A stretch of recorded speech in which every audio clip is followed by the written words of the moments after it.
Galileo Galilei es probablemente uno de los personajes que mejor evoca el periodo de cambio y evolución que marca la transición entre la concepción medieval del mundo y la aparición de la ciencia en sentido moderno en la Europa occidental. Realmente estas palabras suyas que aparecen en su obra Ensayatore, el ensayador, como ven, dice: la filosofía está escrita en este grandísimo libro, me refiero al universo, que tenemos abierto ante los ojos, pero no se puede comprender si antes no se aprende el idioma y a interpretar los caracteres en que está escrito. Está escrito en lenguaje matemático, subrayado es mío. Sus caracteres son triángulos, círculos y otras figuras geométricas sin las cuales es imposible entender una sola palabra. Sin ese lenguaje navegamos en un oscuro laberinto. Esta frase se considera la declaración fundamental de la ciencia en sentido moderno. La verdad es que justamente la actitud de Galileo defendiendo su convencimiento sobre la certeza de sus creencias contra la opinión reinante de su tiempo, su pelea y sus descubrimientos, su apasionante vida en la Italia a caballo entre el siglo XVI y el siglo XVII, pues realmente su enfrentamiento contra el oscurantismo de la época han hecho que Galileo aparezca como una figura que es el paradigma de la libertad de pensamiento y de su vida, como digo, de sus descubrimientos, de su obra, de sus amigos, sus relaciones, sus malos ratos también, es de lo que voy a intentar contarles a ustedes algo. Intentaré ser declaradamente voy a ser poco técnico, quiero decir que Galileo escribió muchas matemáticas, pero voy a procurar no escribirlas ni contarles nada de las matemáticas. Los detalles técnicos están en cualquiera de los libros que aparecen en la bibliografía, que quedará reflejada en la versión escrita de esta conferencia. En particular, hay un famoso libro de Drake sobre Galileo, su biografía científica, que recoge claramente las contribuciones de Galileo desde el punto de vista científico en lenguaje actual y que al lector interesado se lo recomiendo encarecidamente. Pero antes de hablar de Galileo, vamos a hablar un poco del estado del arte, cómo estaba la situación de la ciencia en la época de Galileo. En esa época, a principios del siglo XVI, pervive todavía en Europa la visión medieval del mundo bajo el férreo control de la Iglesia Católica. Todo lo relacionado con la revelación divina, pues el mundo sobrenatural, la autoridad suprema eran, por supuesto, las Sagradas Escrituras y sus intérpretes, la religión católica, la Iglesia Católica. En cuanto al mundo natural, pues a partir del siglo XIII, a partir de la figura de Tomás de Aquino, la gran autoridad máxima a la que todo el mundo tenía que hacerse referencia era el pensamiento de Aristóteles.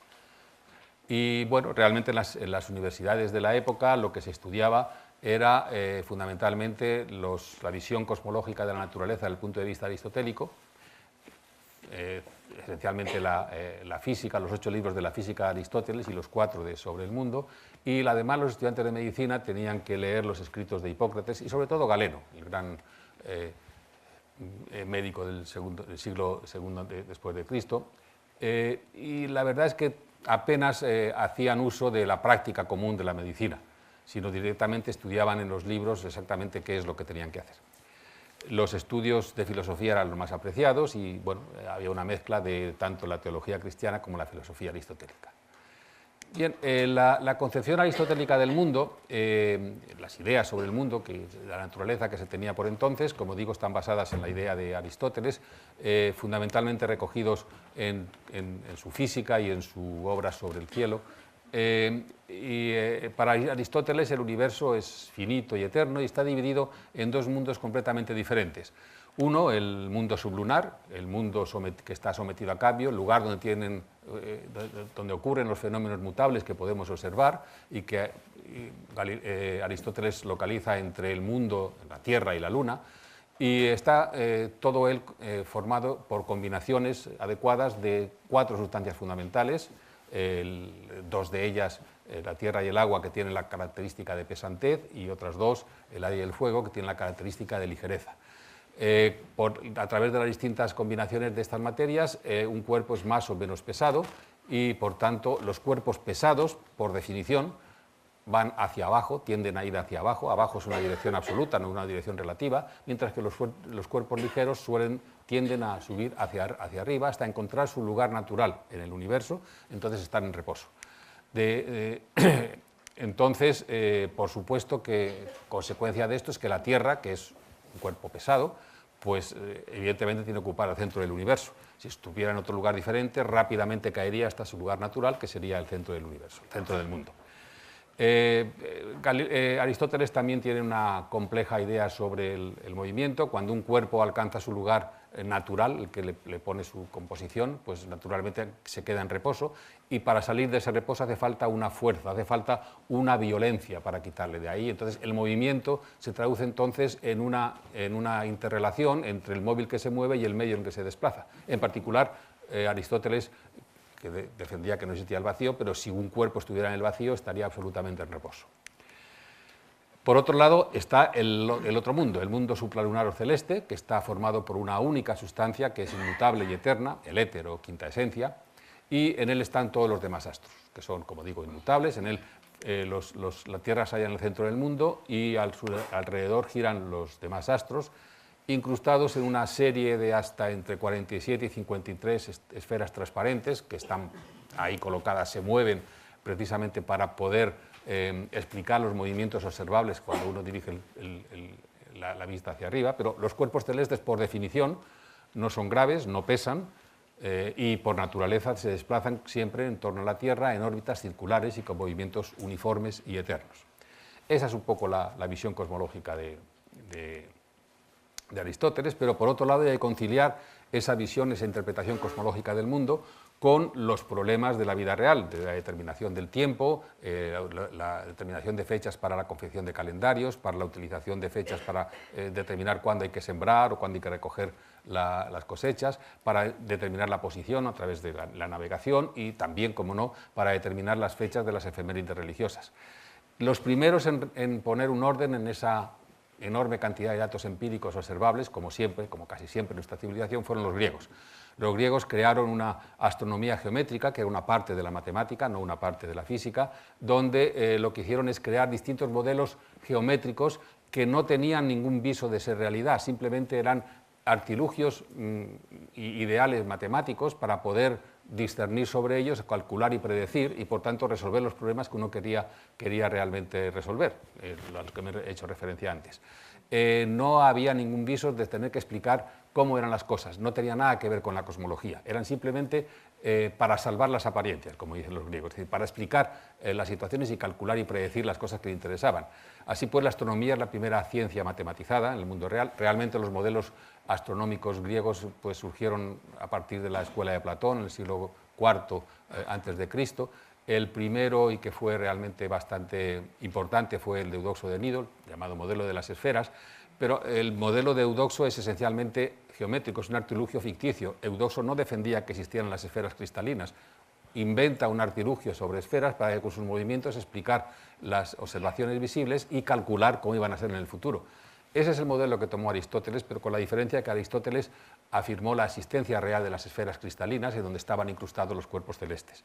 Desde luego, este modelo convivió y perduró durante mucho tiempo con el modelo que realmente se ocupó durante más de 1500 años por parte del resto de la gente que vivía en Europa para calcular y predecir el tiempo, que fue el modelo de Ptolomeo, la gran obra de los 13 libros del Almagesto, en donde aparecen justamente un modelo geocéntrico también, tomado del modelo de Eudoxo de Cnido, pero donde los movimientos de los astros tienen otra explicación, también para salvar las apariencias, son artificios geométricos para poder predecir exactamente con exactitud lo que se quería, el tiempo esencialmente.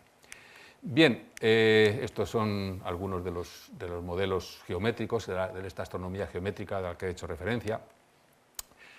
Por otro lado, Aristóteles también estaba fascinado por el método lógico deductivo, que él mismo contribuyó en gran medida a formar, de modo que su fe en ese método deductivo le hacía defender que, obviamente, a partir de unas cuantas verdades autoevidentes fijadas de antemano, a partir de las reglas de la lógica, lo que se dedujera de ahí tenía que ser, obviamente, cierto. No hacía falta comprobación. Es cierto que este argumento nunca lo explicita Aristóteles y, de hecho, él da justificaciones de algunas de sus teorías, por ejemplo, sobre la redondez de la Tierra, etc. Pero la potencia del pensamiento de Aristóteles, la gran influencia que tuvo en la posterioridad, hizo que muchísimos de los pensadores posteriores desdeñaran el trabajo de experimentación y observación, y simplemente eso es la única explicación para que proliferaran una gran cantidad de teorías absurdas sobre distintos aspectos de la realidad, que fueron discutidas y aceptadas a lo largo de los siglos, y que probablemente con una simple observación y quizá con instrumentos más precisos de los que disponía Aristóteles en su momento, pues hubieran quedado desechadas. De la teoría de Aristóteles, en principio, su punto más discutido, que primeramente se discutió, fue su teoría sobre el movimiento, y hubo varios pensadores ya medievales que pusieron objeciones a la idea a la teoría de Aristóteles, pero más difícil es encontrar alternativas al modelo cosmológico, al modelo de Ptolomeo, que es síntesis de la teoría aristotélica del universo con la idea cristiana del hombre como centro del universo creado por Dios y avalado por las citas literales de la Biblia. Por eso no es de extrañar que el primero de los precursores, de los iniciadores de la nueva astronomía, Nicolás Copérnico, que está aquí escrito, pues esperara prácticamente hasta casi su muerte a que apareciera su obra fundamental, De Revolutionibus Orbium Celestis, en 1543, además acompañada de un prólogo, aparentemente sin permiso del autor, de un pastor luterano, Andreas Osiander, en la que se explicita que bueno, las hipótesis que aparecen en el libro no hay que tomarlas como si fueran verdaderas, sino son solamente convenientes para explicar las observaciones y el cálculo. Es decir, de nuevo para salvar las apariencias. Nada de decir que esto iba a contradecir, digamos, a tener visos de que lo que se aparecía como tales hipótesis fueran realmente ciertas en realidad. Las hipótesis, como ustedes saben, eran estas: el Sol y no la Tierra ocupa el centro del universo, la Tierra se mueve con dos movimientos, una rotación diaria sobre su eje y una traslación circular en torno al Sol anual. El resto de los planetas describen como la Tierra órbitas circulares alrededor del Sol, y la esfera de las estrellas está fija y marca los límites del mundo. Digamos que el gran cambio sobre el modelo aristotélico o el modelo de Ptolomeo es cambiar el centro del universo, el centro, la Tierra, por el Sol. Y con eso, realmente, aquí están comparados los dos modelos, con eso realmente la explicación copernicana de los fenómenos observados en el cielo pues es desde luego más simple, más completa, más elegante, más fácil de calcular, pero no necesariamente más exacta para los medios de observación disponibles en la época. No hay mecanismos, es una época pre-telescopio, no hay mecanismos adecuados que permitan observar fenómenos que permitan desechar una teoría avalando la otra o al revés. Simplemente es mucho más conveniente desde el punto de vista de salvar las apariencias, del cálculo efectivo de las necesidades astronómicas de la vida real, como las que he dicho, posición de la navegación, etcétera, etcétera. Bien, he contado un poco la teoría, cómo estaba el estado del arte sobre el movimiento y sobre la concepción cosmológica del mundo, porque es precisamente en esos dos aspectos en los que Galileo va a incidir durante toda su vida. Galileo se niega al intento de derivar las leyes físicas de principios metafísicos. Galileo hace un énfasis tremendo en la necesidad de matematizar la naturaleza. Lo que dice Galileo es que hay que descubrir primero, para estudiar un determinado fenómeno, los principios o leyes que rigen un determinado fenómeno, y una vez encontrados esos principios, construir modelos matemáticos que permitan calcular, predecir y deducir, y después volver de nuevo a la naturaleza y a la observación para ver si esas deducciones son correctas o no con lo que uno realmente observa. Esencialmente el método empírico de la ciencia a lo largo de los siglos posteriores de la revolución científica. Como digo, este es lo que se llama el programa de Galileo, es la idea de matematizar la naturaleza. La naturaleza es accesible al razonamiento humano, cosa que ya decían los griegos, pero el énfasis que pone Galileo es que además se puede controlar y predecir a través de las matemáticas.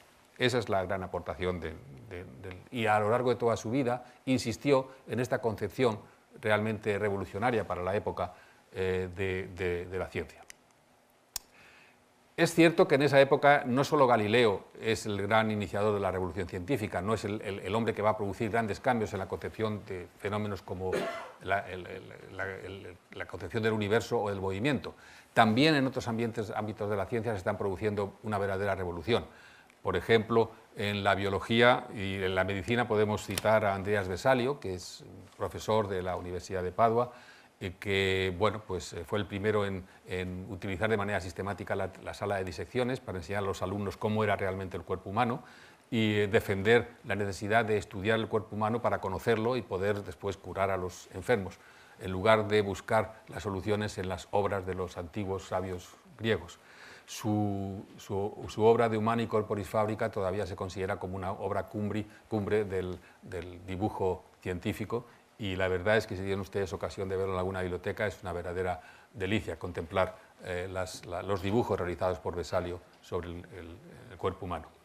Y el análogo a Galileo en la medicina y la biología es sin duda William Harvey, es un médico británico, estudió en Cambridge y después pasó 3 años en Padua, después fue médico personal del rey Jacobo I, y su obra es Hereditario Atómica de Motu Cordis Sanguinis en Animales, es decir, el movimiento del corazón y la circulación sanguínea, pues es una obra cumbre de la experimentación científica, con absoluto rigor, está repleta de datos recogidos por experimentos y bueno, William Harvey no se pregunta cosas trascendentes sobre cuál es el origen de la fuerza vital o del calor humano, simplemente se plantea por qué el corazón y las aurículas se mueven y qué tiene que ver eso con la sangre, y a través de un análisis absolutamente preciso y de manejo de los datos obtenidos experimentalmente y un análisis matemático de esos datos, llega a la conclusión de bueno, que la razón del corazón es justamente impulsar la sangre está siempre en movimiento, y descubrir la circulación sanguínea. Es cierto que nuestro antecesor Miguel Servet, el aragonés Miguel Servet, pues había hablado de la circulación menor en los pulmones, diciendo que ahí se cambiaba la sangre venenosa por la sangre nueva. Pero vamos, su interpretación no es una interpretación científica, sino esencialmente filosófica. Para Miguel Servet, la sangre era el lugar donde residía el alma, y por tanto tenía que explicar cómo el alma se distribuía por todo el cuerpo, llenándolo de la realidad divina al ser humano, ¿no? En fin, eso vamos por tanto a fijarnos sobre todo en la vida de Galileo, sus contribuciones y su desarrollo. Galileo nace en Pisa el 15 de febrero de 1564, que es el mismo año en que nace Shakespeare, 3 días antes de que muere Miguel Ángel, y el mismo año en que muere también Andreas Vesalio. Digamos que Galileo muere en 1642, también el mismo año en que nace Isaac Newton, el hombre que iba a recoger la antorcha del problema de Galileo y iba a llevar a cabo, justamente descubriendo instrumentos matemáticos adecuados, el programa de matematización de la naturaleza.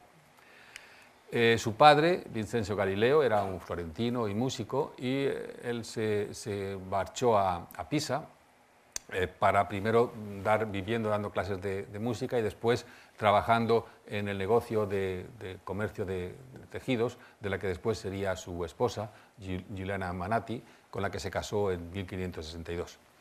El nombre de la familia había sido tomado de uno de sus más preclaros ancestros, el médico Galileo Buonaiuti, que ejerció la medicina en Florencia a comienzos del siglo XV, y bueno, sus descendientes tomaron, en vez del apellido Buonaiuti, tomaron el nombre de Galileo, pero mantuvieron el escudo de los Buonaiuti como escudo de los Galileo, que es ese que está ahí.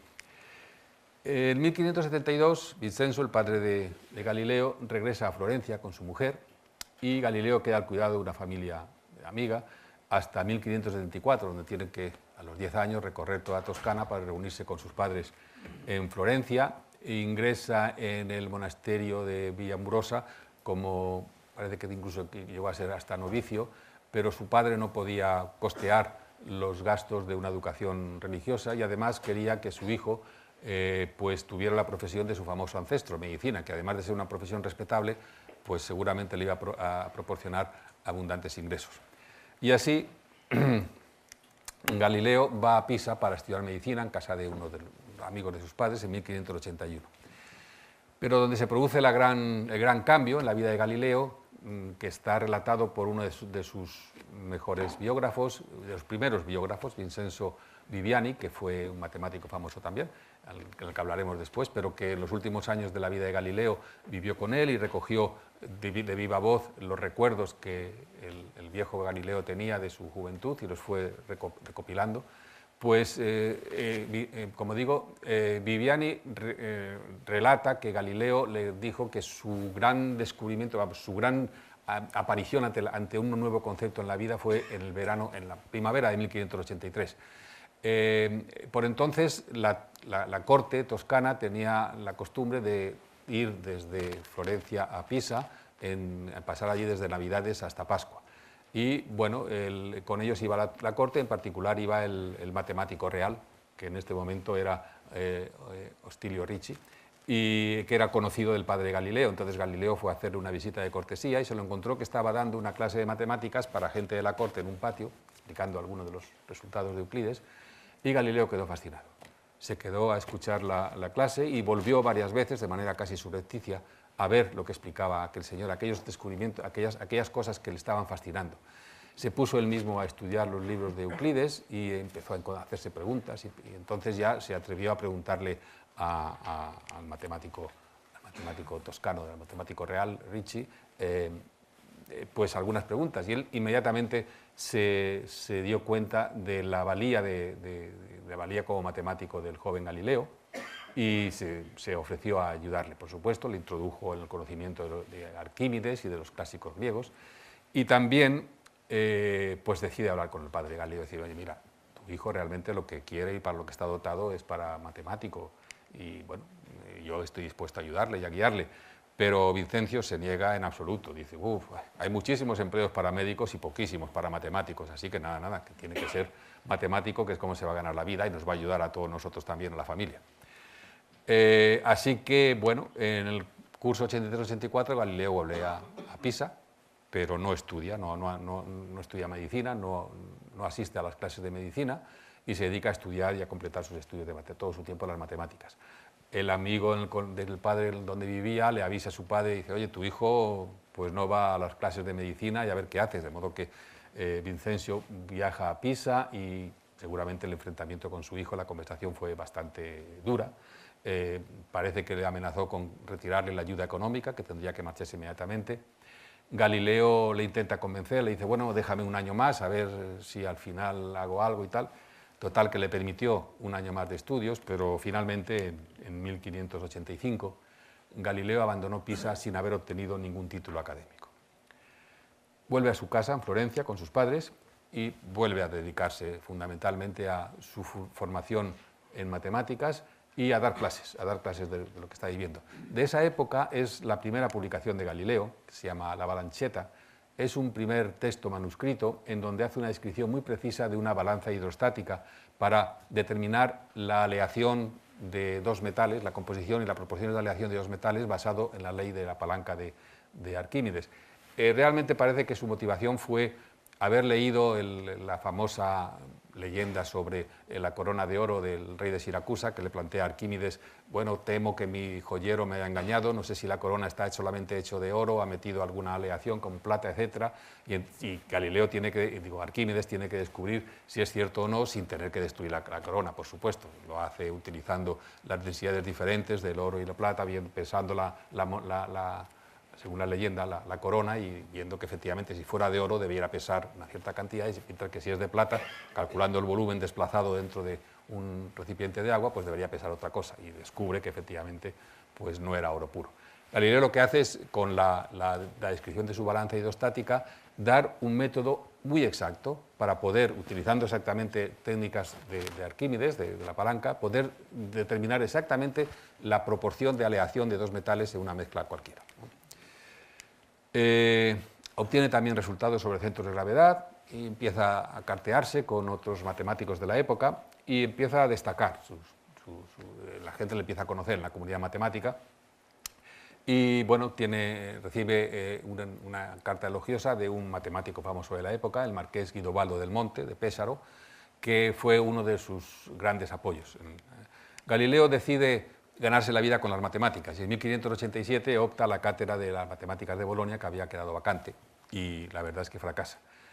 Pero en 1589, con la ayuda del marqués del Monte, consigue un puesto de profesor de matemáticas en Pisa, su lugar de nacimiento, con un salario muy bajo, 60 florines al año, menos de la mitad de sus antecesores en el puesto y desde luego muy inferior al de los profesores de filosofía o de medicina. La verdad es que Galileo va a Pisa y se empieza a fraguar ya su fama de rebelde y pendenciero. No casó muy bien con el entorno, prefería más la relación con los estudiantes que con sus compañeros de la universidad. Por ejemplo, se estrenó con un poema satírico sobre el uso obligatorio de la toga profesoral que había decidido las autoridades de la universidad, que los profesores tenían que llevar la toga en todo momento, no podían quitársela, y bueno, eso a Galileo le parecía una tontería y así lo dijo. Y también comenzó a estudiar de manera sistemática el fenómeno del movimiento, que siempre le había fascinado. Empieza a escribir una obra que se llama De Motu, sobre el movimiento, donde empieza a apuntar sus pensamientos sobre el fenómeno, y desde luego rechaza rotundamente la idea de Aristóteles. Según la idea que hemos dicho de Pesantez de los cuerpos, pues según Aristóteles, según la teoría del movimiento de Aristóteles, pues una bala de cañón de 10 kilos debería caer más rápidamente, de hecho 10 veces más rápido que una bala de mosquete de 1 kilo.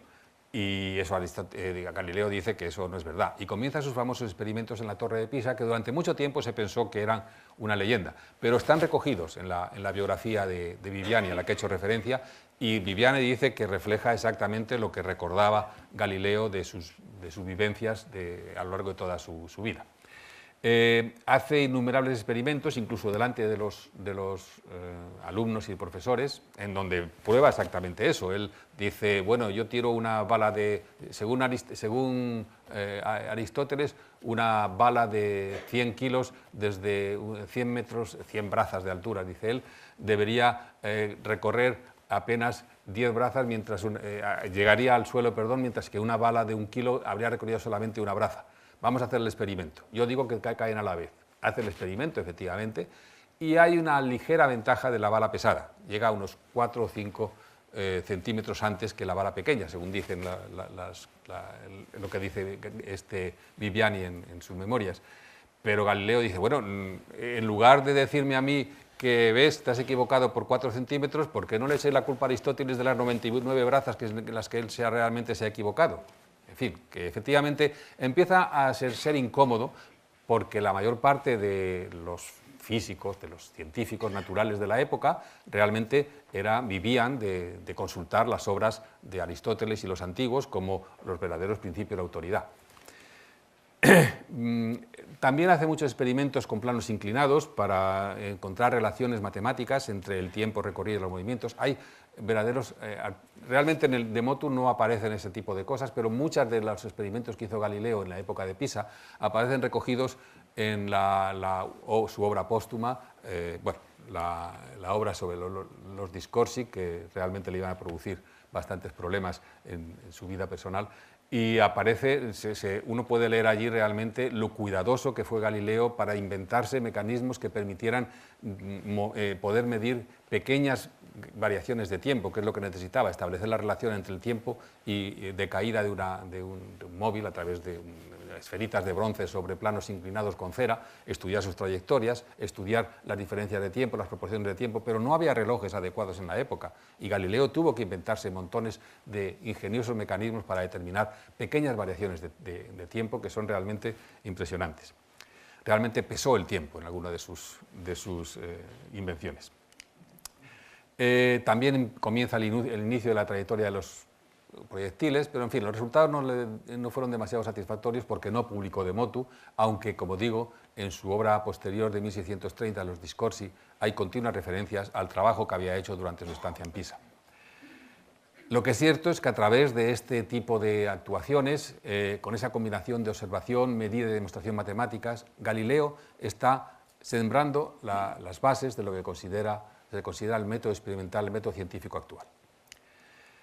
En 1591 muere el padre de Galileo, Vincencio, y Galileo, como hijo mayor, debe hacerse cargo de las cargas familiares. La situación económica es bastante insostenible, tiene que pagar la dote de su hermana mayor, Virginia, tiene que mantener tanto a su madre como a su hermano Michelangelo en su educación, así como a mantener a su hermana menor, Livia, hasta que se casara. En fin, eso lo hace con gran dignidad, pero realmente su sueldo no da para mucho, así que pide ayuda de nuevo a su benefactor Del Monte, y bueno, el hermano de Del Monte era cardenal en Venecia y consigue que nombren a Galileo catedrático de matemáticas de la prestigiosa Universidad de Padua, a sus 28 años. Su sueldo, 3 veces más de lo que ganaba en Pisa, 180 florines de salario anual.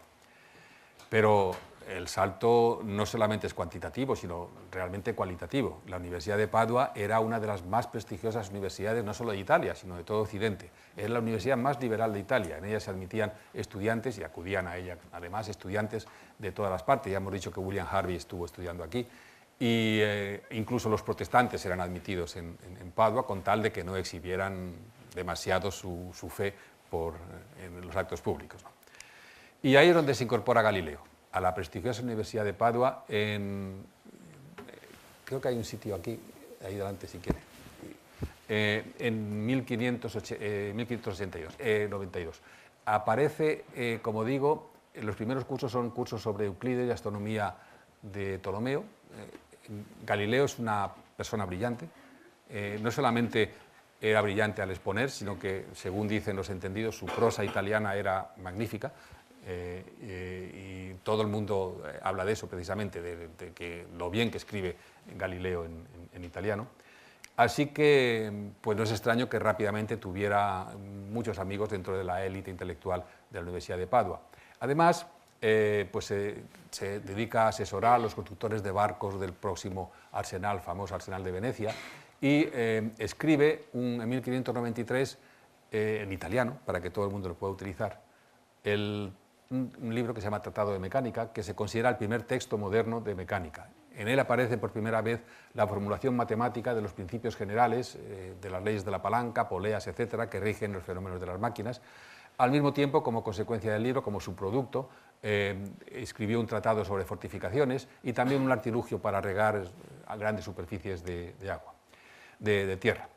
Como digo, hizo grandes amigos entre la élite cultural de Padua, tuvo un prestigio creciente. De esa época es cuando empieza su relación epistolar con el astrónomo Kepler, que estaba en Praga entonces, y se declara en una de sus cartas seguidor del sistema de Copérnico, que cree realmente que el sistema de Copérnico es real y no solamente una hipótesis conveniente de trabajo, y que tiene muchas pruebas sobre ello, pero que, dada la situación, no se atreve a hacerlas públicas, y es razonable. En la católica Italia, en la época de la Contrarreforma, las cosas había que tener cuidado, como efectivamente veremos después. En 1599 la universidad está contentísima con Galileo y le renueva de nuevo por otros 6 años el contrato, subiendo el salario a 320 florides por año. Pero ya antes Galileo había encontrado un nuevo método, un nuevo medio de financiación. Unos 2 años antes había inventado su primer instrumento científico comercial, el compás geométrico militar, que, bueno, tras algunas modificaciones es un antecedente claro de lo que ya es la regla de cálculo. Está ahí una de sus formulaciones. Permitía calcular ángulos, obtener raíces cuadradas y cúbicas, calcular intereses compuestos, calcular la carga necesaria para un cañón para llegar a bombardear un objetivo, en fin. Tuvo un éxito realmente fantástico, hasta tal punto que tuve que contratar a un amanuense para que pasara a mano las instrucciones que acompañaban al compás militar cuando las iba vendiendo. Muchos importantes personajes de la época fueron a Padua para que el propio Galileo les dieran instrucciones sobre el uso de este compás militar. Por ejemplo, el archiduque Fernando de Austria, el conde de Oldenburg, el príncipe Hesse, en fin. Cuando la demanda fue tan grande, finalmente Galileo decidió a su costa hacer una publicación impresa. Es la primera obra impresa de Galileo, las instrucciones del compás geométrico militar, que, como digo, le proporcionaron importantes ingresos económicos.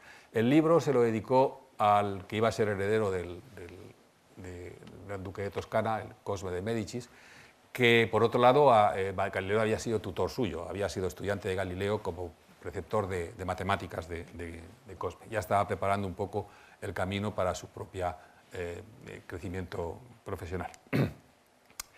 En 1599, en uno de sus frecuentes viajes a Venecia, conoce a una joven, parece muy bella, de 21 años, Marina Gamba, con la que establece una relación sentimental que duraría 12 años. La instala en Padua, hace que vaya a Padua, alquila una casa para que, a unos 5 minutos donde vivía él, para que allí viva.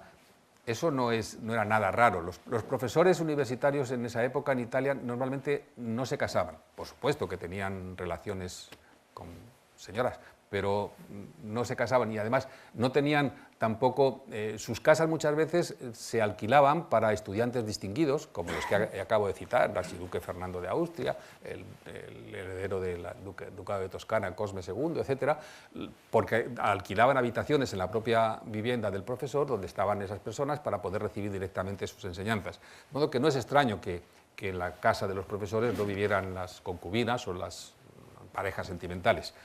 Entonces, bueno, la relación, los dos estaban de acuerdo. En 1600 nace la primera hija de Galileo, nace Virginia, que la llama como su hermana mayor. En la inscripción de nacimiento aparece hija de Marina de Venecia y fruto de la fornicación. Al año siguiente nace la segunda hija, Livia, hija de Marina Gamba y aparece un espacio en blanco. Y 5 años más tarde nace el último de los hijos de Galileo, Vincencio, Andrea, hijo, y aparece en la inscripción, hijo de Madonna Marina y de padre desconocido. Claro que todo el mundo sabía que el padre era Galileo. Ustedes que la distinta posición social de los dos pues hacía que efectivamente pues, no fuera conveniente ni bien visto que se tuvieran una formalización real de su relación. En 1604 aparece otro fenómeno que a Galileo le iba a aumentar su convencimiento de que la teoría de Copérnico no era una mero artificio mental, sino que era una realidad. En septiembre de ese año se estaba previsto una gran conjunción planetaria de Júpiter y Marte alrededor de la constelación de Sagitario, con lo cual muchos astrónomos de la época, recuerden, sin telescopio, pero con instrumentos de medida, sextantes y demás, habían dirigido su atención a esa zona del cielo. Y por eso todos se dieron cuenta, descubrieron que apareció de repente un nuevo astro en el cielo, lo que se llama la supernova de Kepler, que no es la primera estrella nueva aparecida en el cielo, porque ya Tycho Brahe había descubierto una nueva estrella también, otra nova, en la constelación de Casiopea, pero los astrónomos, al empezar a medir como podían su paralaje, para calcular distancias, etcétera, pues descubren que el paralaje hace que la estrella tuviera que estar más allá de Júpiter, no tenía paralaje. Y eso contradecía a la visión aristotélica del cielo como inmutable y eterno, que no podía tener cambios. Todos los cambios visibles en el cielo, todos los meteoros, según una teoría aristotélica aceptada por los científicos de la época, tenían que tener lugar en el mundo sublunar. El cielo, recuerden, era eterno, inmutable y no había cambios. De modo que, bueno, Galileo piensa que esto es una nueva constatación de que el modelo heliocéntrico de Copérnico pues, era correcto. Más aún, él piensa que esto le puede proporcionar una nueva confirmación del movimiento de la Tierra. Y dice, bueno, si yo observo esta estrella en dos momentos opuestos de la órbita de la Tierra, pues habré visto que si efectivamente se mueve la Tierra, pues estará en posiciones diferentes y podré ver una diferencia de posición respecto a las estrellas fijas, lo que se llama el paralaje estelar. Realmente la nova, su brillo empezó a decaer rápidamente, con lo cual Galileo no pudo hacer esa confirmación y además no hubiera podido tener éxito porque la nova estaba mucho más lejos y para los instrumentos de la época no hubiera podido descubrir que hubiera ningún tipo de paralaje. El primer paralaje estelar tardó más de 150 años en poderse descubrir por Herschel, en la estrella Cisne 61, creo que es. Por esa época también aparece otra situación que iba a ser fundamental en la vida de Galileo. Su amigo Paolo Sarpi, que estaba por entonces en París, le escribe en mayo de 1609 y le cuenta de un curioso invento que estaba haciendo las delicias de los ópticos en París. Parece ser que un invento que había hecho un holandés que tenía la propiedad de que a través de él hacía visibles los objetos muy lejanos. Le dice a Galileo más o menos cómo funciona y Galileo, que por entonces estaba escribiendo su teoría de la refracción, de nuevo el modelo matemático, entiende enseguida el funcionamiento y él mismo empieza a construir catalejos. No recibe un ejemplar, sino él mismo empieza con su propia teoría, pule las lentes y empieza a colocarlas a distintas distancias y hace una serie de catalejos con aumentos entre 6 y 8 que realmente trata de mejorarlo cada vez. Rápidamente se da cuenta, desde luego, de las grandes ventajas desde el punto de vista comercial y sobre todo militar Recuerden que dependía de la República de Venecia, una república esencialmente marítima, y por tanto la ventaja de poder descubrir un barco pirata asaltante o la flota de algún enemigo antes de que los otros les hubieran visto, pues, era evidente, ¿no? Entonces, su amigo Sarpi, que por entonces había regresado, organiza una demostración ante el Senado veneciano. Y el Senado veneciano queda absolutamente fascinado y rápidamente se da cuenta de las ventajas, de modo que Galileo al día siguiente les regala uno de sus catalejos, junto con una carta haciéndoles ver las ventajas militares y comerciales del invento y una lista de instrucciones detalladas sobre cómo construir este invento. El Senado queda realmente fascinado y muy, muy agradecido. Así que 2 días después, el Senado le premia a Galileo, haciéndole vitalicio su nombramiento como catedrático de la Universidad de Padua. Recuerden que lo iban renovando cada 6 años y le aumenta sensiblemente el sueldo, llega a 1000 florines anuales. Por supuesto, cuando empezaron a llegar los catalejos de París y de otros sitios a Venecia, pues sus enemigos empiezan a hablar de la crítica y demás. Galileo no engañó nunca a nadie, nunca dijo que hubiera sido el inventor del catalejo del telescopio, simplemente hizo ver las ventajas de ese instrumento y dijo cómo se podían construir los que él había hecho y nada más. Pero si bien no inventó el telescopio, el catalejo, lo que sí que hizo Galileo fue el primero que utilizó el telescopio para iniciar y revolucionar la astronomía de su época. Es el iniciador de la astronomía moderna, el iniciador de la época telescópica de la astronomía. Y es que a finales de 1609 Galileo coge uno de sus mejores catalejos, de unos 30 aumentos, y lo dirige al cielo. Y el mundo cambió, porque Galileo encuentra que hay montañas y valles en la Luna, que los planetas aparecen como esferas redonditas, mientras que las estrellas titilan. Empieza a encontrar detalles en las manchas aparentemente distribuidas por la Tierra. Por ejemplo, la Vía Láctea aparece como un conglomerado. Galileo debía tener una vista excelente, ¿eh? Yo tengo un telescopio en la Sierra de 70 aumentos y desde luego no veo esas cosas, pero Galileo realmente sí hizo unos descubrimientos magníficos y además durante todo el invierno dirigió, la verdad que eso fue una de las causas de su mala salud a partir de entonces. Por las noches se dedicaba todas las noches a intentar descubrir nuevas maravillas en el cielo, con el frío y la humedad de Padua, y bueno, empezó a notarlo, lo que estaba descubriendo, y en enero de 1610 encuentra lo que para él considera su mayor descubrimiento hasta entonces: 4 nuevos planetas nunca vistos desde el origen del mundo hasta nuestros días en torno a Júpiter. Así que las esferas cristalinas de Aristóteles estaban empezando a saltar por los aires. Así que, bueno, estas observaciones las recoge Galileo en lo que se considera el primer libro de astronomía moderna. Se llama Sidereus Nuncios, el mensajero sideral, o mensajero de los astros también se llama, y que se considera, como digo, el inicio de la astronomía moderna. El libro fue un éxito absoluto en todo el mundo, se vendió como rosquillas. Ahí Galileo se adhiere públicamente al sistema copernicano, defiende la realidad del modelo copernicano y hay una apasionada oposición, como no podía ser otro, por otra parte, de otra forma, por parte de los peripatéticos, de los digamos, seguidores del pensamiento aristotélico ortodoxo.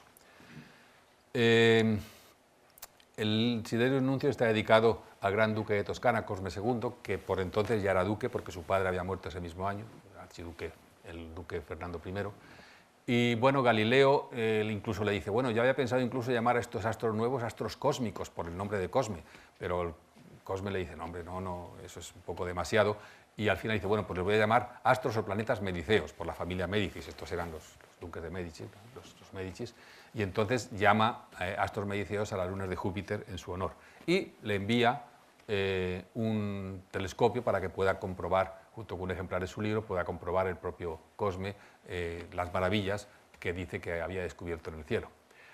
Naturalmente, Cosme también se siente obligado a agradecer esas grandes contribuciones de Galileo y le nombra primer matemático y filósofo del Gran Duque de Toscana y primer matemático de la Universidad de Pisa, con un salario, de nuevo, de 1000 florines al año, pero sin obligaciones docentes. Así que Galileo nunca aceptó la oferta del Senado de Venecia, sino como esto se produjo casi a la vez, pues realmente lo que hizo a continuación Galileo es ser siempre el primer matemático y filósofo de Toscana.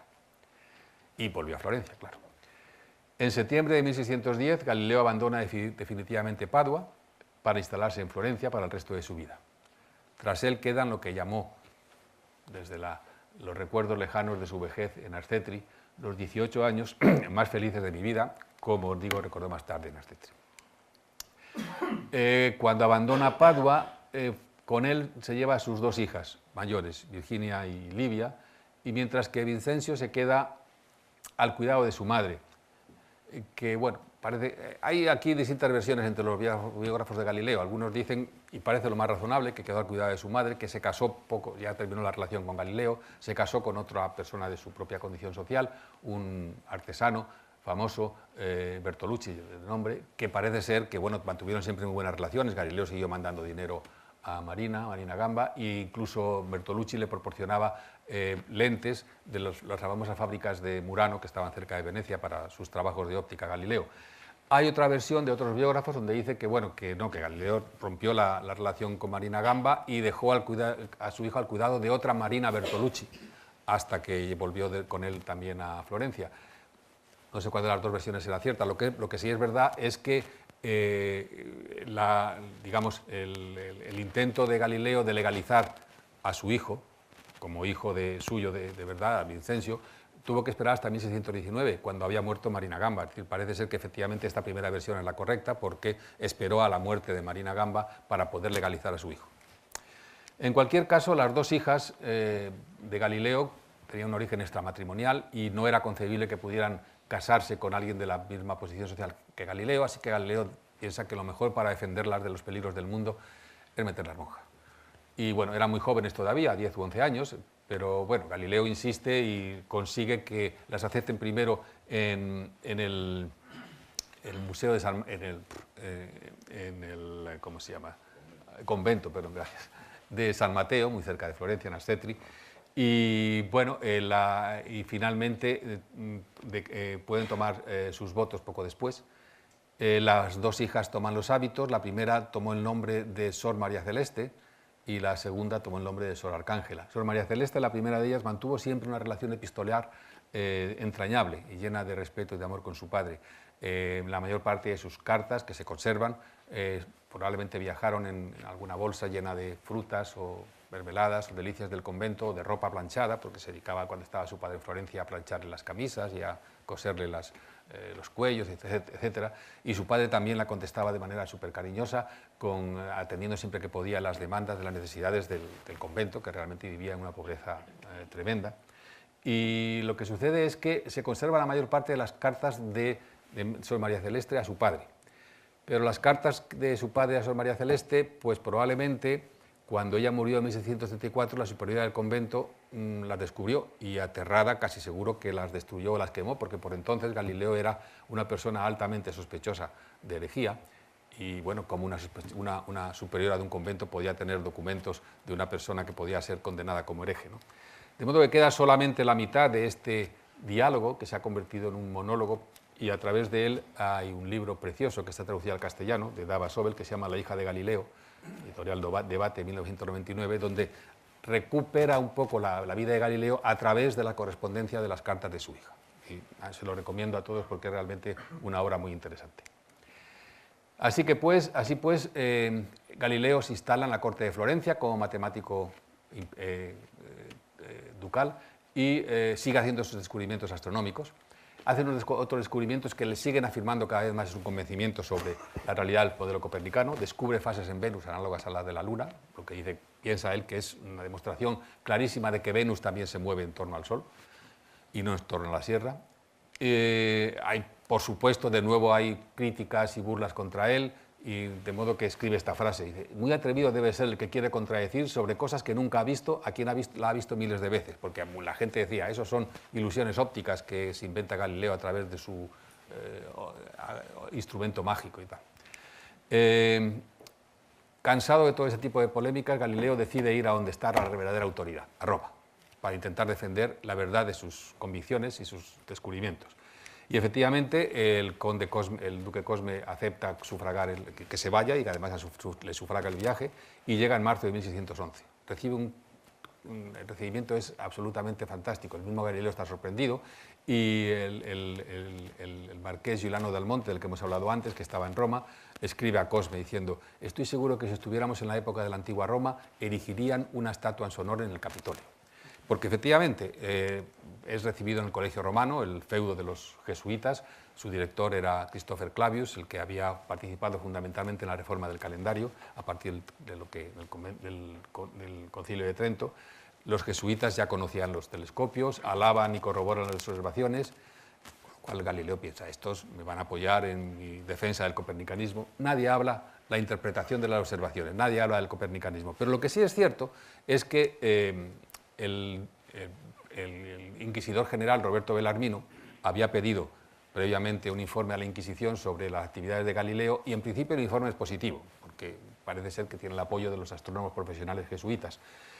Así que Galileo, convencido con buena fe de esto, pues tiene una reunión privada con Bellarmino y cree que le puede convencer de que efectivamente la Iglesia acepte la versión copernicana del universo.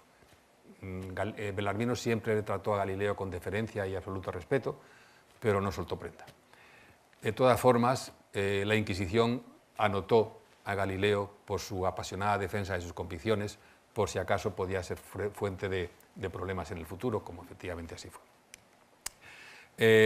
Siguen los homenajes a Galileo, tiene una audiencia privada con el Papa Pablo VI, que de nuevo le muestra una gran afabilidad y respeto, y además Galileo ingresa en la Academia de Lincei, la primera academia científica internacional, fundada por un joven idealista romano y rico, claro, Federico Cesi, que tenía una gran fortuna y muchos títulos nobiliarios, en particular era príncipe de San Polo y San Angelo.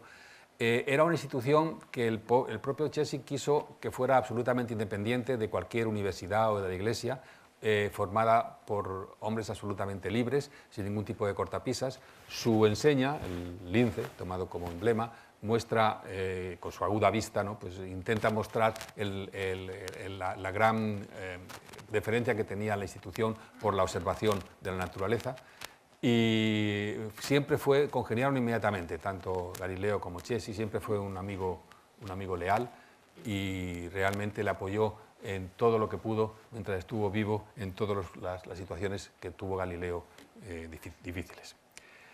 Antes de partir, conoce de nuevo a otra persona que iba a ser muy importante en su vida, el cardenal Maffeo Barberini, que después sería el Papa Urbano VIII, que era pisano como el propio Galileo y al que admiraba y respetaba.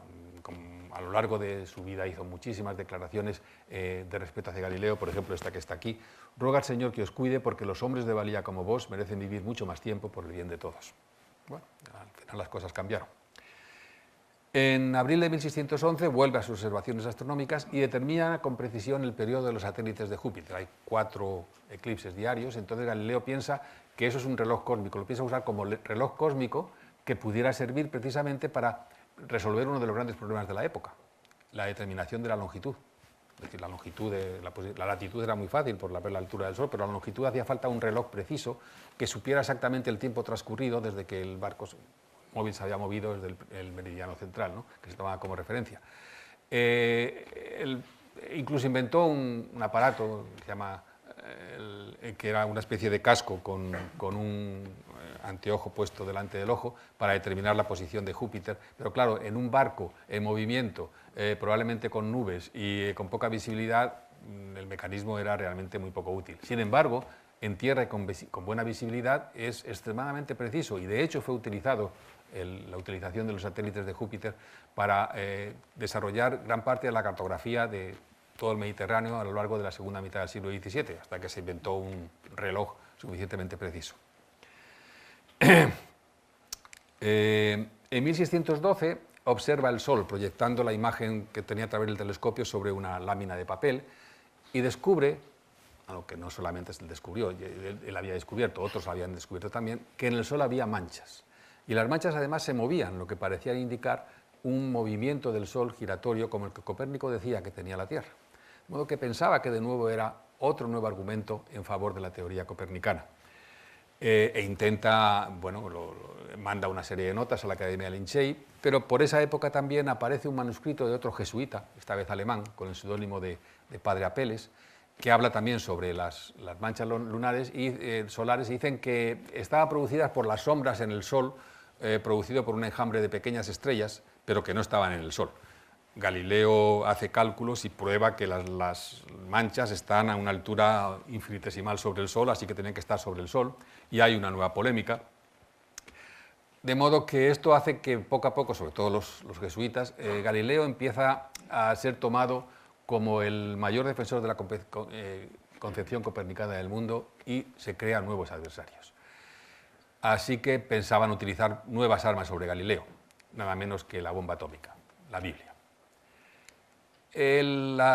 Digamos, el comienzo de la partida la da esto no aparece aquí, un viejo sacerdote dominico que lanza una diatriba en un convento de Venecia contra Hipérnico, como se llame, diciendo que dice cosas que contradicen las Sagradas Escrituras, pero a Galileo eso no se lo toma muy en cuenta. Pero más importante es el siguiente hecho. Uno de sus mejores discípulos, el benedictino Benedetto Castelli, es invitado a una velada con los grandes duques de Toscana, el gran duque Cosme y la gran duquesa madre, Cristina de Lorena, su madre.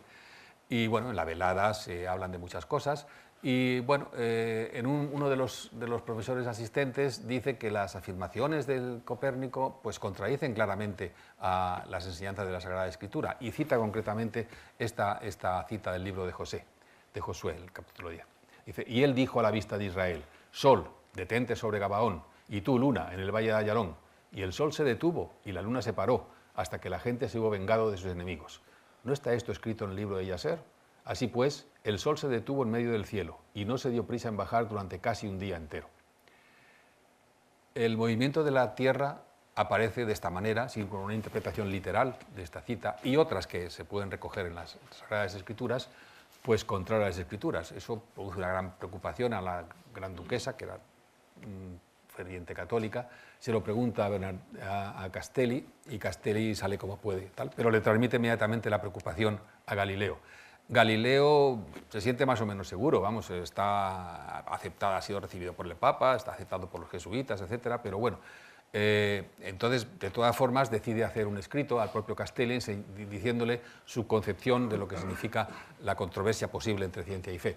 Según él, no existe tal controversia porque la Biblia no puede equivocarse, pero sí sus intérpretes si se basan en la interpretación literal de las palabras. La Biblia es un libro para enseñar cómo alcanzar la salvación, y está escrito en la época en que se escribió, hace 2000 años, y por tanto, cuando habla de cosas que no son directamente dogmas de fe ni caminos de salvación, pues evidentemente no tienen que tomarse una interpretación literal. Eso es lo que dice Galileo. Hay que separar los ámbitos de la fe y la ciencia. Incluso llega a decir que en las cosas que aparecen en la Biblia que no sean del ámbito de los dogmas, tienen que opinar y deben opinar los expertos, astrónomos, científicos. Eso realmente irritó muchísimo a los teólogos de Roma y es una de las causas del enfrentamiento con Galileo. En 1614 hay un furibundo ataque de Galileo por otro dominico, esta vez desde la iglesia de Santa María de Novella, el Tomás Caccini, que dice que se mete directamente contra las ideas de Copérnico y contra los matemáticos. El matemático Galileo en principio, y las matemáticas a las que llama arte diabólico, y a los matemáticos causantes de todas las herejías. Manda al secretario de la Inquisición la carta que había mandado Galileo a Castelli y dice que efectivamente cree que Galileo está defendiendo posturas contra las enseñanzas de la Santa Madre Iglesia. Eso no lo podía dejar por alto pasar la Inquisición, y así el 25 de febrero de 1614 se reúne el tribunal para informar de que corre el rumor de que Galileo considera como verdadero las dos siguientes frases: la Tierra se mueve como un todo con respecto a sí misma, en movimiento diario, y el Sol permanece inmóvil. Frases que, según mi conciencia y razón, están en contradicción con las Sagradas Escrituras. Eso dice Castelli. El proceso está en marcha, y tan despacio que los poderosos amigos que Galileo tenía en Roma no se dan cuenta de ello. No se dan cuenta. Llega a Florencia una advertencia del cardenal Bellarmino a Galileo de que solo tiene que hablar como matemático y como astrónomo, que no se meta en los terrenos de los teólogos. Pero Galileo no tira la toalla y contraataca, escribe una carta a un amigo suyo en Roma, Monseñor Dini, que dice: confío la interpretación de la Biblia a aquellos que entienden infinitamente de ello, pero después manda un trabajo suyo y una serie de argumentos que precisamente contradicen lo que, para intentando justificar su postura ante la posibilidad de que haya de la interpretación literal de la Biblia, ¿no? Al mismo tiempo, también se guarda las espaldas desde el punto de vista más próximo y escribe una carta a la gran duquesa madre de Lorena, en donde también fija sus ideas sobre fe y ciencia. Escribe brillantemente, como se solía hacer, una serie de argumentos con muchas citas de los padres de la Iglesia para defender su postura, y entre ellas está esta frase famosa que dice: la Biblia nos enseña cómo se va al cielo, pero no cómo va al cielo. Total, que decide viajar a Roma en diciembre de 1615 con nuevos argumentos y escribiendo un libro, Tratado sobre las mareas, con nuevos argumentos para defender la posición de que la Tierra tiene un movimiento. Pero ya el destino estaba echado. Pablo V convoca a 11 teólogos para que decidan sobre la ortodoxia de la teoría copernicana, que reduce a dos afirmaciones. El Sol es el centro del universo y por consiguiente está inmóvil. La Tierra no es el centro del mundo ni está inmóvil, sino que se mueve como un todo y también gira diariamente. El veredicto es claro. La primera es insensata, absurda filosóficamente y formalmente herética, puesto que contradice numerosos textos de las Sagradas Escrituras. La segunda, también absurda, desde el punto de vista filosófico, dicen los teólogos, socava las cuestiones de fe, aunque no contradice radicalmente a la Biblia. Galileo había perdido. El 26 de febrero, el cardenal Bellarmino insta a Galileo a que no defienda el heliocentrismo como un hecho cierto, le avisa de que eso está prohibido por la Iglesia, y el 5 de marzo se hace público el decreto condenando a la astronomía copernicana. Se prohíbe el libro de Copérnico, pero no hay ninguna cita contra Galileo, no se cita sus libros sobre la mancha solar ni nada por el estilo. Sin embargo, cuando vuelve Galileo, que sigue siendo el científico de los Medici, uno de los científicos más respetados de toda Europa, empieza a haber rumores acusándoles de que probablemente haya sido juzgado por herejía y no sé qué. Así que Galileo pues pide a Bellarmino que realmente una carta para decirle que él no ha sido acusado de nada. Y efectivamente Bellarmino escribe una carta diciendo que efectivamente, habiendo sabido que se dice calumniosamente que el señor Galileo Galilei ha sido adjurado ante nosotros y que se le ha impuesto una penitencia, y habiéndonos solicitado que hagamos constar la verdad sobre esto, declaramos que el citado señor Galileo no ha adjurado ni ante nosotros ni ante otras personas de ninguna opinión o doctrina mantenida por él. Tampoco se le ha impuesto ningún tipo de penitencia o castigo, etc. Es decir, exonera totalmente a Galileo, que se va tranquilo, y la verdad es que Galileo no se dio demasiada importancia al dicto. Pensó que tendría tiempo más adelante de dar argumentos para convencer a la Inquisición y a la Iglesia de que reconsideraran su postura. Y la verdad es que se equivocó. Desde sus observaciones astronómicas, Galileo tenía una salud muy frágil, así que en 1617 decide huir de la humedad de Florencia y alquila una villa, que se llama Bellavista, cerca de Arceti, donde podía ver al convento donde vivían sus hijas. Consigue legitimar a su hijo, a Vincencio, y en 1618 comienza la Guerra de los 30 años en Bohemia. Por esa fecha aparecen 3 cometas que, de alguna manera estaban siempre asociados como augures de tragedias, y parece que efectivamente surgieron a la vez. No se habían realizado muchas observaciones de cometas en la era posttelescópica, y aparece una nueva polémica con otro jesuita, Horacio Grassi, que el jesuita dice que ha calculado que los cometas tienen que estar entre la Luna y el Sol, y los cometas no casan bien con la teoría copernicana, porque si describieran órbitas alrededor del Sol, pues tendrían que observarse todo el año, tendrían que producirse los fenómenos de retrogradación que producen los planetas, etc. Así que Galileo pensaba, como Aristóteles, que los cometas eran simplemente imágenes de grandes masas vaporosas a través del Sol.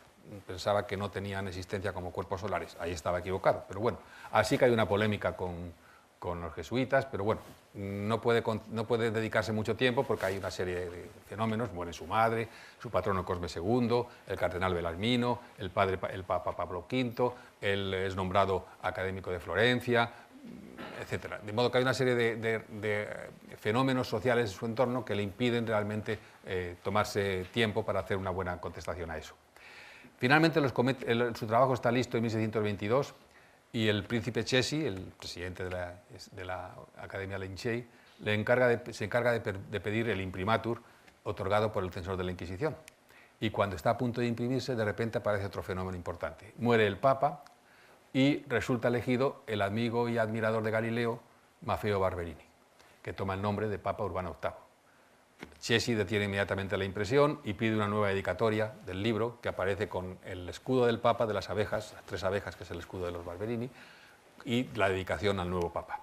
Así aparece Il Saggiatore, la contestación sobre los cometas. El discurso sobre los cometas es un pretexto. El Saggiatore es una bellísima obra de polémica contra esencialmente contra las técnicas de los jesuitas y sobre todo contra los peripatéticos, el enorme ejército de peripatéticos que obtienen su saber consultando las obras de los antiguos y no la observación de la naturaleza. Eso es prácticamente frase literal de Galileo. Está escrito además en un lenguaje precioso, es alabado por su prosa, y se convierte en un pretexto para defender el método científico moderno. Galileo piensa que hay una serie de circunstancias maravillosas. Su amigo y defensor es ahora Papa, entonces quizás es el momento de conseguir que haya una reconsideración del decreto contra la teoría copernicana. Comparte su entusiasmo con su hija y decide viajar a Roma. Es recibido por el Papa con todos los honores. En los 2 meses que estuvo tiene 6 largas audiencias, lleno de regalos y bendiciones y una elogiosa carta al Gran Duque, pero sin respuesta sobre el decreto anticopernicano. Galileo persigue su lucha, pero es una especie de círculo que se muerde la cola. El decreto de 1616 le prohíbe presentar pruebas del movimiento de la Tierra y él quiere demostrar justamente eso. ¿Cómo hacerlo? Es un círculo vicioso. Bueno, tarda 6 años en pensar cómo hacerlo. Y redacta un libro en forma de diálogo, como una obra de teatro, alejada, él es un personaje que no está ahí, es como un diálogo entre 3 personas que se reúnen durante 4 días a hablar sobre cosas, sobre la naturaleza del mundo, etcétera, etcétera. Son 3 amigos que presentan sus argumentos. Salviati y Sagredo tienen el nombre de 2 antiguos amigos de Galileo, y Simplicio. Salviati es el científico moderno, el alter ego de Galileo. Sagredo es el hombre del Renacimiento moderno que hace preguntas inteligentes para dirigir la conversación. Y Simplicio es el representante de los aristotélicos. Es un hombre pomposo y rimbombante sus interpretaciones están siempre llenas de grandes citas en latín y con referencias a algunos trabajos de los jesuitas. Y, en fin.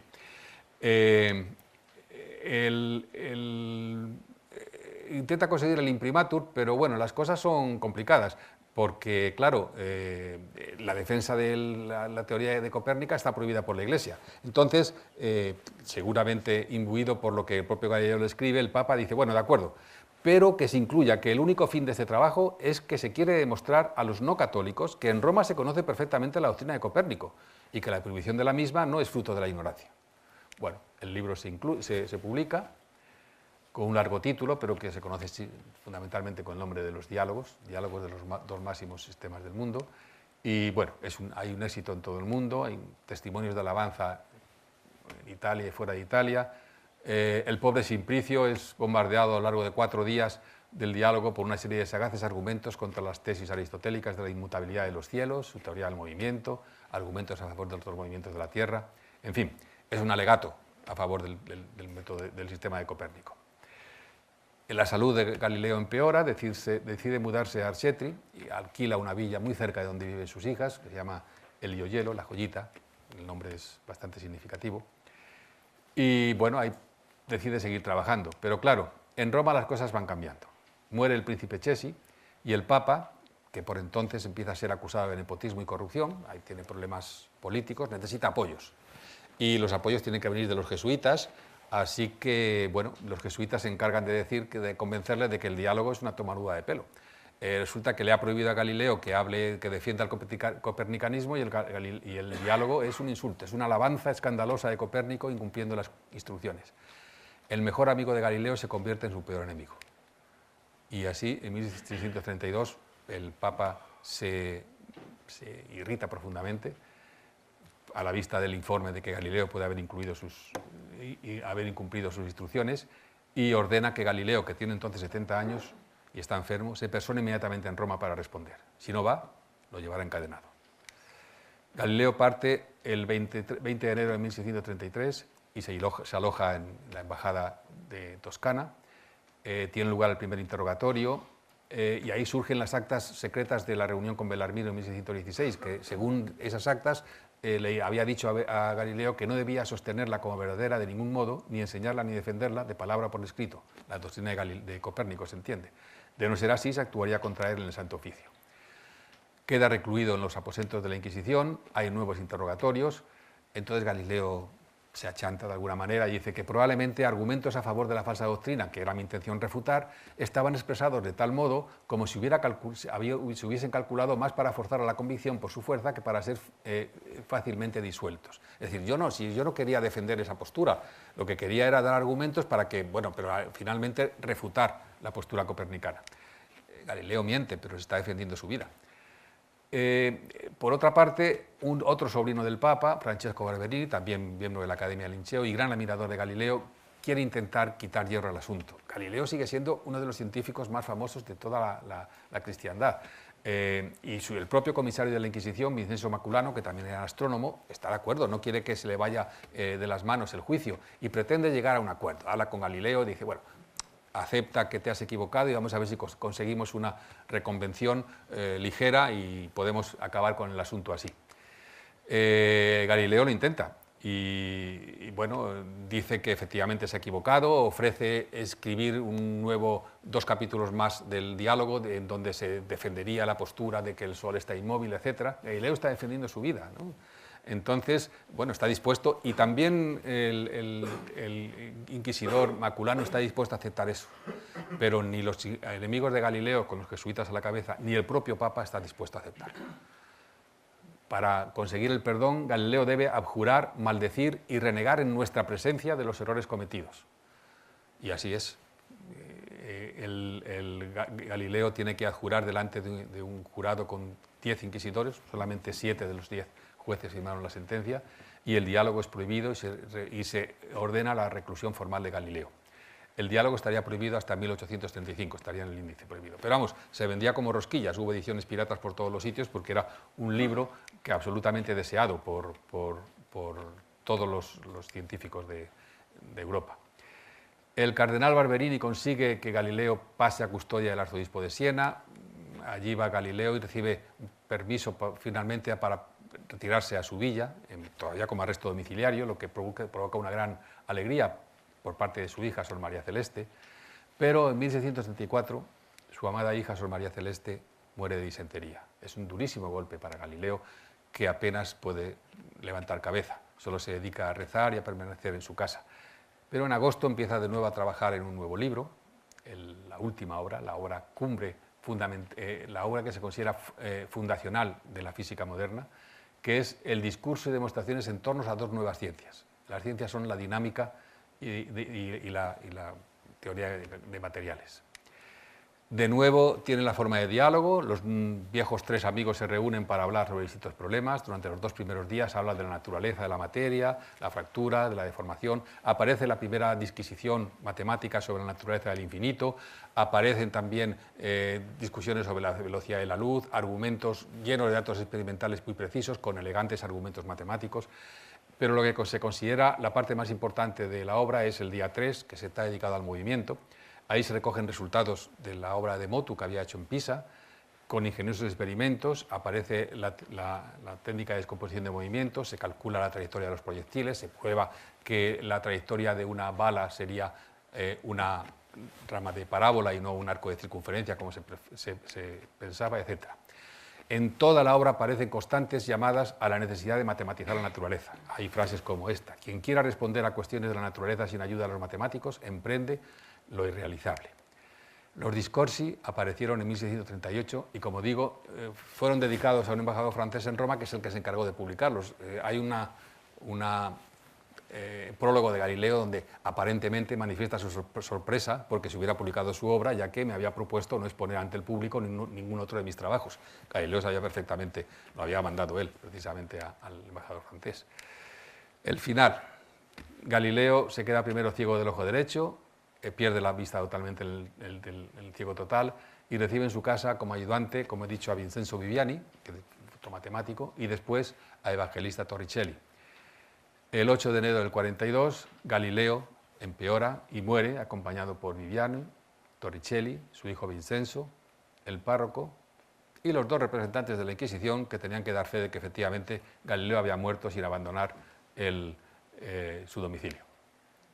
El gran duque Fernando II, que considera que Galileo era la inteligencia más brillante de nuestra época, quiere enterrarlo, como a Miguel Ángel, en la capilla central de la iglesia franciscana de la Santa Croce, en un gran mausoleo. Pero el Papa ni siquiera en la muerte le perdona a Galileo, lo impide, dice que eso no puede ser. Y Fernando se pliega a las instrucciones del Papa y es enterrado en una pequeña sala junto al campanario. Viviani dedicó toda su vida y su fortuna para tratar de que volvieran a estar los restos de su amado maestro Galileo en el lugar donde correspondían. Pagó a un escultor para hacer una máscara y un busto, murió sin hijos en 1703 sin conseguirlo y dejó la herencia con el encargo de que efectivamente sus descendientes debieran intentar que Galileo volviera al lugar que le correspondía. La herencia pasó a un sobrino que no hizo nada, pero finalmente, a través de muchos distintos pasos, las posesiones pasaron al senador florentino Gianni Clemente Anelli, quien consiguió cumplir los deseos de Viviani. Y efectivamente, en 1737 una gran procesión fue al lugar donde estaba la tumba de Galileo, en la capilla al lado del campanario, para levantar la lápida que había puesto Viviani, y sorpresa, en la tumba de Galileo tenía 2 ataúdes y 2 esqueletos. El médico de la corte dictaminó que uno de ellos era el único que correspondía a una persona muy mayor, tenía solamente 4 dientes en la mandíbula superior, y el otro correspondía a una mujer más joven. Seguro que Viviani, como no había podido conseguir a que su maestro estuviera en el lugar que él pensaba que le correspondía, había decidido darle la compañía que más podía querer Galileo, la compañía de su hija Sor María Celeste. Y allí continúan. Allí continúan sin ninguna inscripción que lo diga. Cualquiera que vayan, si van ustedes a Florencia, a la iglesia de la Santa Croce, verán este mausoleo de Galileo, pero no dice nada de que también junto a él están los restos de su hija Sor María Celeste. Muchas gracias por su atención.